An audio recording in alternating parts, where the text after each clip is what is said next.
Self-Storage Made Simple. I am your host, Thaddeus Campbell, as always. Not as always, joined by one of my dearest friends, closest friends in self-storage. Excited to dig into it tonight with someone who I have massive respect for, has not only done amazing things at a very young age in self-storage, but has been really helpful for me in my career, something I'm really grateful for. So excited to welcome Shimon Kanter, newly of Madison Capital Group. I guess not that new anymore. We've been a few months in.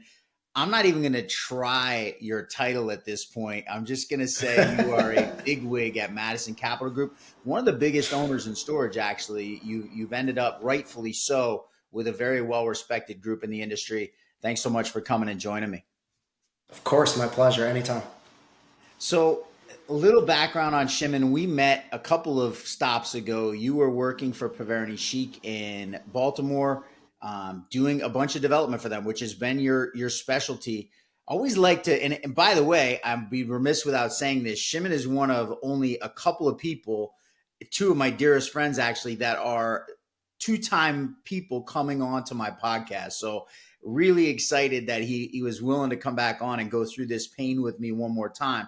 But I always Who's like the to other one? start with the journey into self-storage, because self-storage is such a niche thing. Like, it's not a normal, there's not a lot of people that set out to be in self-storage. So I want you to take us through a little bit of how you ended up in this crazy asset class that we work in. Sure.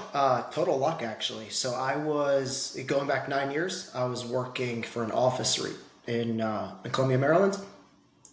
Bored, as anyone else could imagine, being an analyst on an acquisitions team for an office REIT that wasn't buying anything at the time. So I decided to get my broker's license or salesperson's license, started reaching out to brokers, owners in the community where I live here in Baltimore. One of them was Eugene Paverny. Met with him for coffee, great time.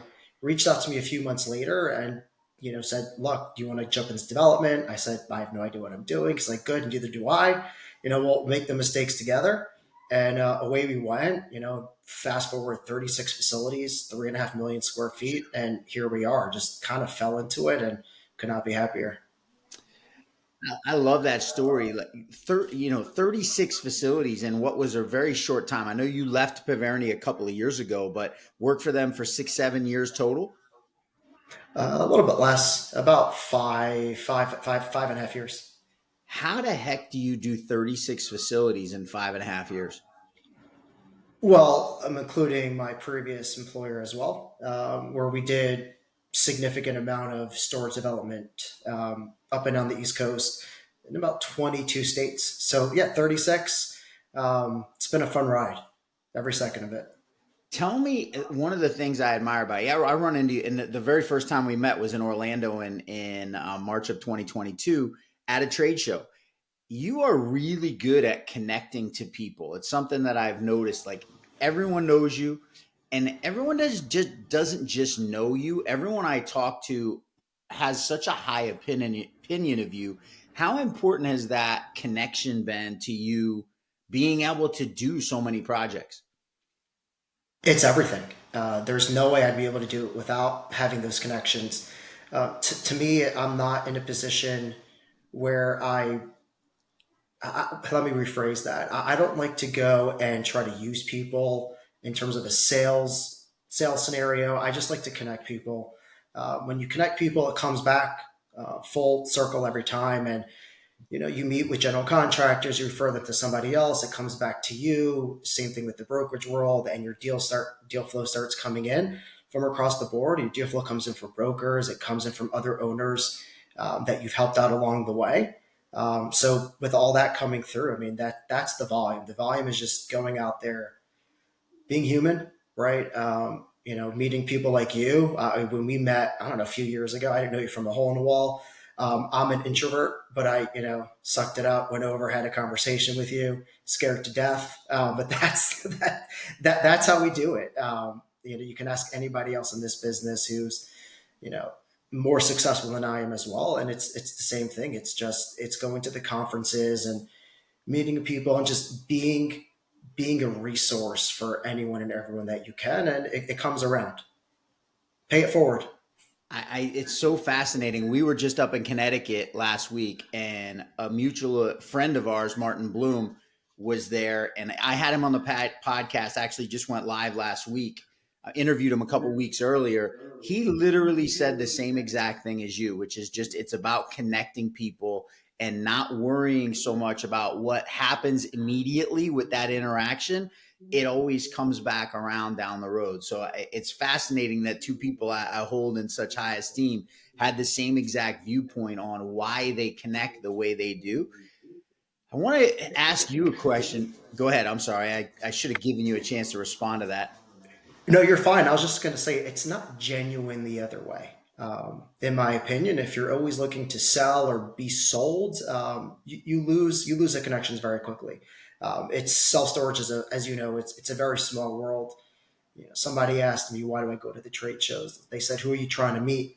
And I said, it's not so much who I'm trying to meet. It's seeing people like Martin, seeing people like you, who we talk to somewhat often, and let's go sit down, grab a coffee, right? Grab a beer, Yep. get some FaceTime. Let's make it a relationship. Let's be friends. Once you're friends, it just makes life so much easier to work together. You know what? I'm thinking about it now, and it's actually fascinating. You introduced me in Florida in January of 2023, a little over a year ago, to Michelle Mack, who is a business development person for DDP Roofing. She actually introduced me to somebody else who has become my best client, right? So it's really fascinating. You introduced me to Michelle. No, nothing in it for you whatsoever. I've never done business with Michelle. I've referred people to her. I've connected her to people. All of a sudden, you're connecting me to somebody. And best believe I remember that. I know you introduced me to her. I remember that. And it's kind of like that. Hey, man, every time I talk to Joe Downs, I think of Shimon Kanter. So that just came to my head and I was thinking about it. It's fascinating how that capital gets built, right? And doesn't surprise me why your reputation in the industry is the way it is. I'm going to ask you something else that's interesting to me. One of the things I really have a ton of respect for you for is you really understand the process from identifying a piece of land to getting it to the place where you can break ground. And for those of you who are not developers who don't do ground up development, there are a million and one things that go on between the day you find a piece of land, which by itself is a process, I might add, and getting the right to go break ground. You said it yourself. You've been in the industry for a relatively short time. How do you build that knowledge base to be able to go from, hey, here's a piece of raw dirt, here's a permit to go dig and a bank loan and all the other things I need to be able to get this project out of the ground? Trial and error and good mentorship. It would be the best way to put it.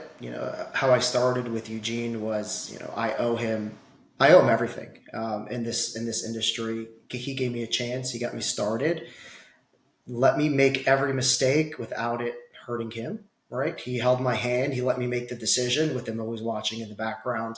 So he really allowed me to not fail, right? Because he's in the background making sure I didn't fail, but allowing me to make the choice, then talking about the choice that I had made, whether right or wrong, going through it, and good mentorship.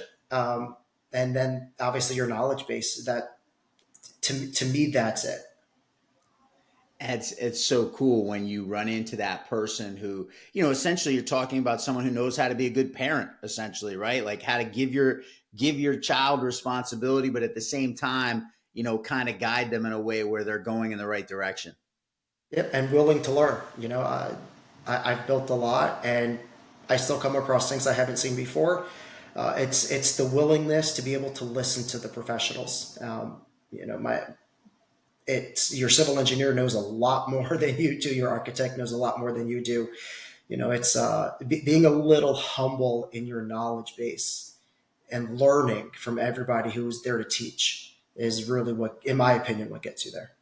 This opens up some questions for me, which I love to go down this road because, I'm 50 years old. I got you by a couple of decades and I've been in a One bunch and of a different, half. one and a half. Yeah, I rounded up 5 rounds to two, 5 rounds up, excuse me, 15 rounds to 20.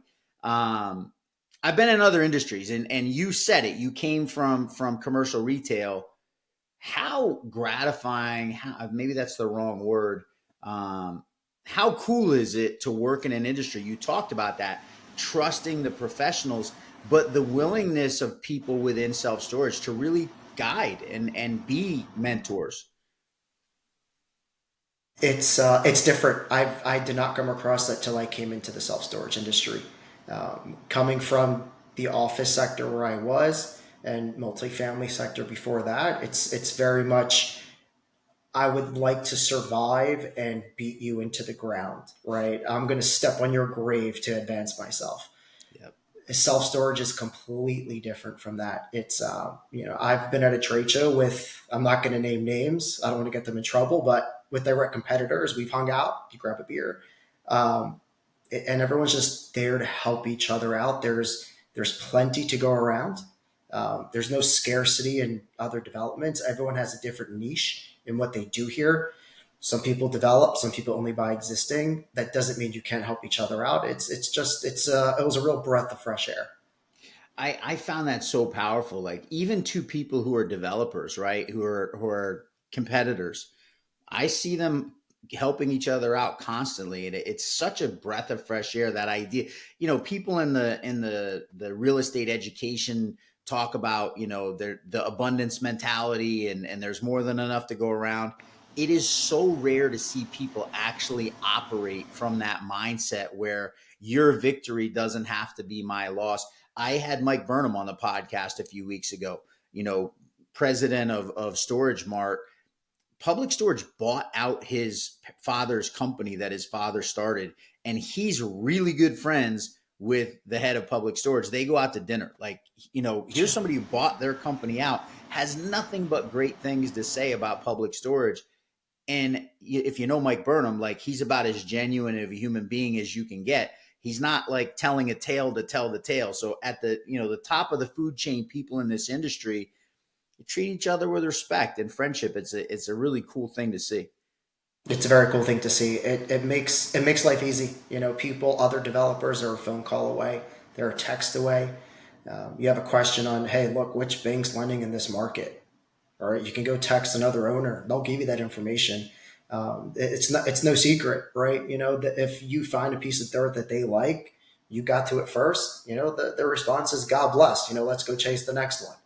Or It's if you it's call just your it's friend and you different. say, "Hey, I got this piece of dirt in Lumberton, New Jersey. What do you think? I think it looks great."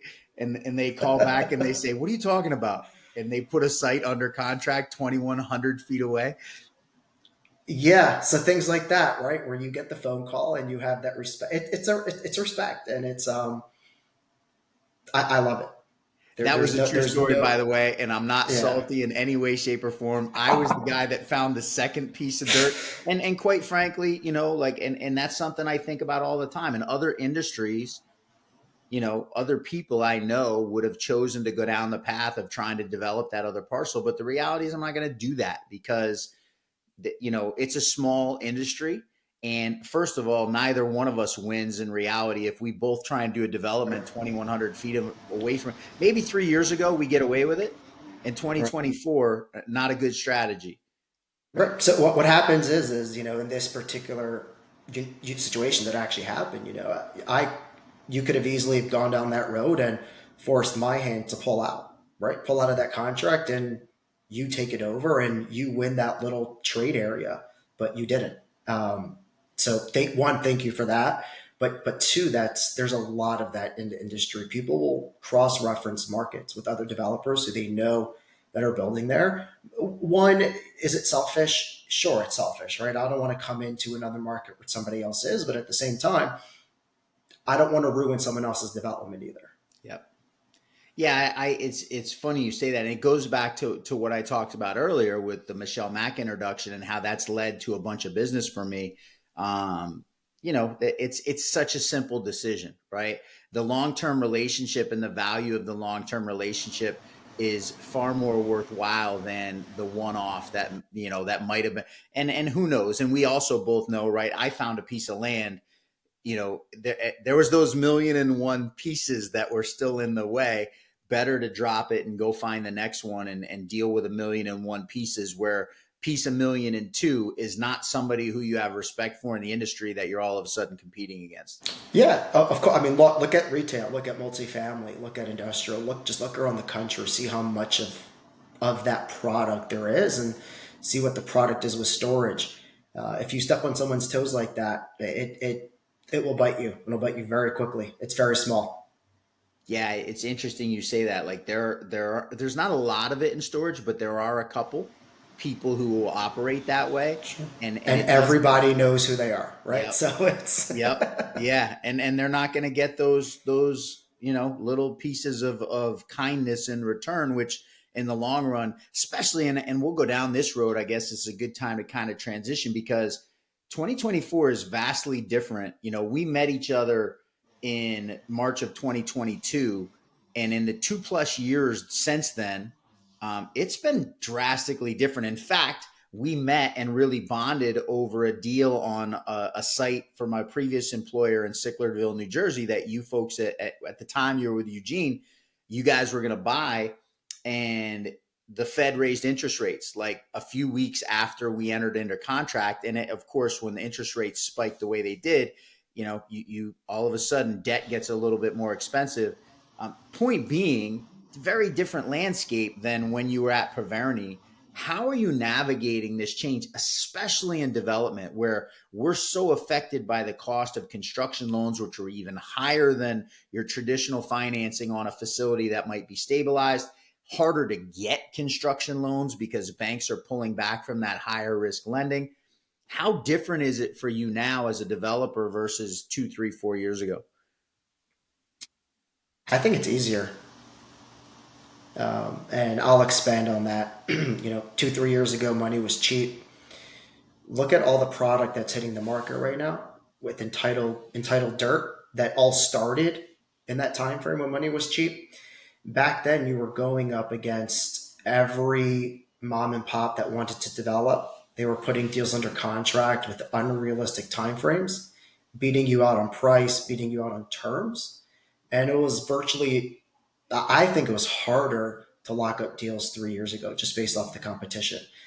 Fast forward to now, yes, the markets that you want to go in are far and fewer between. There's no discounting that with rates are, rental rates and occupancy are at. But ultimately, when you find a good piece of dirt for storage, there are going to be other people chasing it. Generally, it's not going to be just you, but you're going up against other sophisticated developers. The terms are going to be very similar. The price is going to be very similar.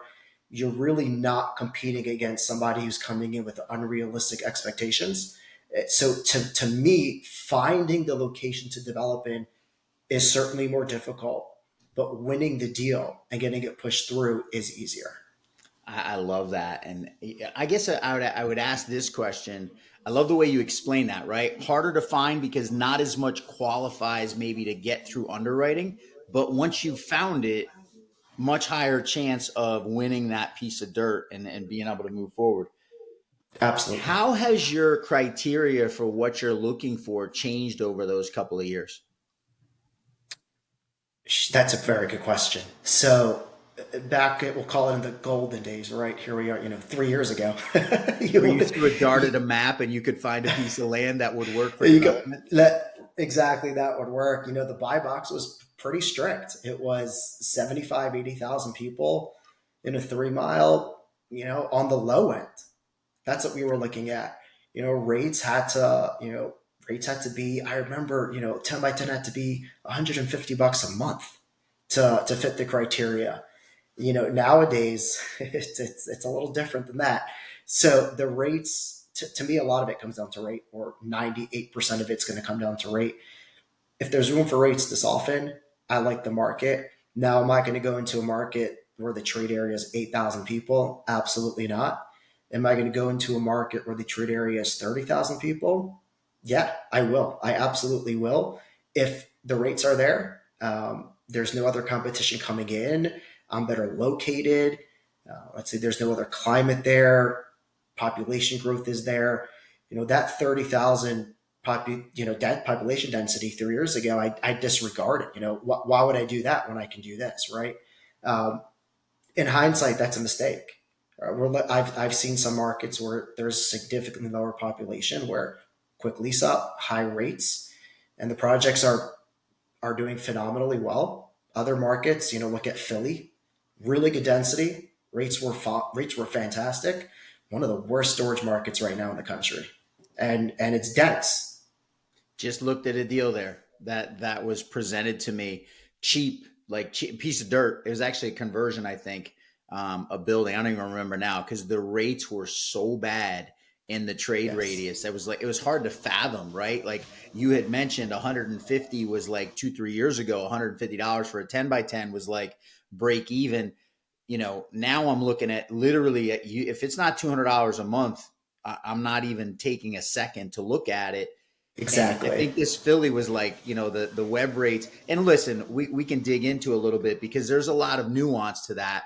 But this Philly market, like 10 by 10s next door, literally there was a facility next door to the piece of raw dirt. And it was like $70 for a 10 by 10 web rate. So Yeah, you're like, you feel bad. And you talked about this before, kind of some of the unsophisticated people that went into pieces of dirt and bought them year and a half, 2 3 years ago, and they're now hitting the market because you can't build them. Like you're not going to be able to get a bank to underwrite and finance that construction project with those kind of rates in your nearby competitors. yeah, and they're going to set because their basis in it. They usually they've already closed, and their basis is too high. Yep. So it's gonna sit, which is another part. Just doing your research, right? When finding a deals, you'll pull up Radius and they'll show 3 developments in planning. Some even permitted. That doesn't mean that they're going. It Right. doesn't. So there are a lot of people who are gonna not a lot. They're definitely going to be people who are going to pull that up, look at the supply coming in, and click out of it and go to the next deal. Whereas, you take the 15, 20 minutes, call the town, right? See where it is in the process, see if it's going, try to track down the ownership. Chances are somebody may sell it to you, right? It could be a permanent piece of dirt in a better location that's not getting built. There's your opportunity. It's can lead to deal flow, right? Who knows? I You got to just get creative. noticed that the other day in Radius, I was looking and I actually clicked the wrong button and ended up in I was looking for supply growth, like new supply that's come on. And I think this year we're at like 240, 250 facilities in 4.5 months that have come online, right? Last year was a little over 900 total. So we're a little behind, and that doesn't surprise me in any way, shape, or form. There's going to be a contraction, I think, on the total number of new facilities that come online this year. But I ended up at uh, planning and things that are already in planning and permitting, and there were like 2,200 facilities in planning and permitted. But if you then go to like year over year for the last 3 years, then there's been 8 or 900 come online. It kind of Mhm. goes to that point, right? There could be 2,200 things, and it was actually more than that for planning and permitting. I think there were like 2,200 that are permitted. They're not all getting Yeah, built, yeah. According to your math, it's about a third that are right? getting built. Right. So that idea, With and I guess this Yeah, goes back to your earlier point, which is the power of connections, right? And knowing people in the industry and being able to get that information because it can be a make or break.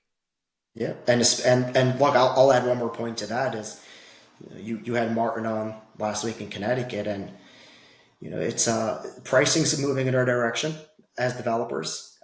There's a lot less competition uh, being a developer, so miraculously pricing is coming down as a result of that.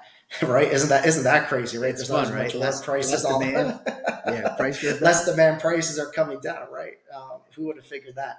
So it's making it easier too. Bids construction bids are getting more competitive. The general contractors are really out there. They're really hustling. I'm not sitting here and saying anyone takes advantage of them, because you don't and you can't. But ultimately, steel's coming down. A lot of trades are moving in the right direction, where development is going to get easier. The difficulty is obviously finding the trade area, and the second hardest thing is finding debt right now. Yeah. Banks are not gung ho to go lend on new construction projects by any stretch of the imagination. No, I mean in Florida, it's they're more open to it. Mid Atlantic, Northeast it's been pretty tough Yeah. getting financing up here. So I was going to ask you something you kind of alluded to before, but I was interested to get your take on this idea. And we talked about the trade area that you and I both found sites in, but how scary right now with what's been going on with the REITs. And I've covered this with a bunch of other people. So anyone who regularly listens to the podcast, we've talked about the REIT pricing strategy and them dropping their rates on the front end. Of course, makes it harder for us because we kind of got to play a little game to figure out what the real rates in a market might be. But I guess my point is how much more attuned are you to potential competition of new development in a market than maybe 3-4 years ago? How much more of an issue is it now? In radius, it's a blue dot, right? If you see a blue dot in there, it's something that's in planning or permitting. How much more of a red flag is that going to be for you when you're scouting out a new market? Tremendous. It almost makes it a non-starter. If you're going to deliver within 18 months of each other, someone has an 18-month head start. Do I love it? Not really. I would much prefer to have the 18-month head start. If you open up within 4, 5, 6 months of each other, I mean, you're just going to beat each other up on rate. You'll never get there. You're just never going to get there. I did one. I did one that was like that in Maryland, and it's still struggling, and it's been 4 years at this point. And it's a big struggle. Competitively, subs are something I run away from as quickly as I can. Love it. Listen, we're coming up on our 30-minute mark, and I love to honor that 30-minute mark for two reasons. One, for my guests and their time that they commit, but also for the listeners so we can make sure that I like to make this a digestible podcast, not something that takes so long you got to break it up. I'm going to share something with you. I don't think I've ever really shared this before, but when you first met me in Florida, we were at the trade show at the SSA Spring Show in Orlando, and I had a booth there. Good old Shovel Ready Storage, the company that I used to represent. And you walked right up to me. I had sent a email, like a general email to the list of everyone that was attending, and you got that email, and you walked right up to me and you said, "Thaddeus, you are just the guy I came to this trade show to see." And I'm going to tell you that, I was 48 years old at the time, brand new in the industry. I'd been in storage for 7 months. I literally didn't know, like when you say square foot per capita, didn't know what it meant at the time. DSCR, debt service covered, no idea what that meant. Like so much that I really did not know. And I'm going to tell you that imposter syndrome is real, right? All of us, there's those few people who are born with this just amazing self-confidence that they never have self-doubt. I was going through one of those periods of tremendous self-doubt if I was going to be able to be in this industry and be successful. So I'm going to wrap this podcast up just by really giving you a heartfelt thank you. The way you treated me that day and the way you came up and you talked to me, you may say that you were nervous, but man, here we are 2+ years later. I've carved out a little bit of a niche for myself in this industry, and still have those moments, right? Still have those moments like where do I really know what the hell I'm doing? Do I belong here? But Of much course. fewer and further between.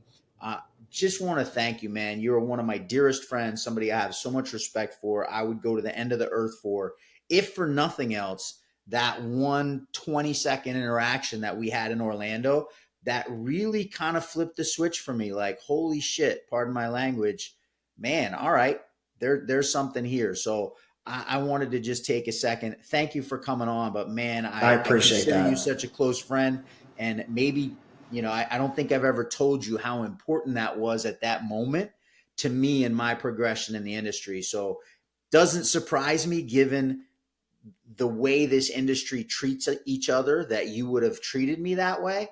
But where I was then and not having the experience in storage, it was such a unique thing, man. And listen, you got a friend for life in me. I'll tell you that just for that. So, That means a lot. I really appreciate that. Thank you. man, I I love really do. you. I appreciate you. I look forward to the third time you come and join me on the podcast. I'm sure Anytime. we're running into each other 20 or 30 times between then and now and then. really appreciate your insight and appreciate the knowledge that you bring whenever I talk to you off the podcast. But this is the second time on the podcast, and your willingness to really share your knowledge, greatly appreciated. Listen, if you want to get in touch with Shimon, he's all over LinkedIn. We're going to throw his Madison Capital Group email here in the scroll. So if you want to get a little deeper with him, I know he's always willing to have a conversation with people, always willing to help people out. That's just the way he's wired. So we've got your contact information there for people to see. He and I are always looking for raw dirt, so send him some stuff if you got something. If he says no, Send it to me first, though. yeah, send it to Shimon first. Send it to me second, because I have a little broader spectrum than he does. I take a little bit more. Love you, brother. Appreciate it, and that's it for this Always. week's Self Storage Made Simple. If you got something of value, hit the like button, subscribe to the channel. You'll get updates when the next one comes out, and we'll see you next week. Awesome. Thank you. Yo, brother.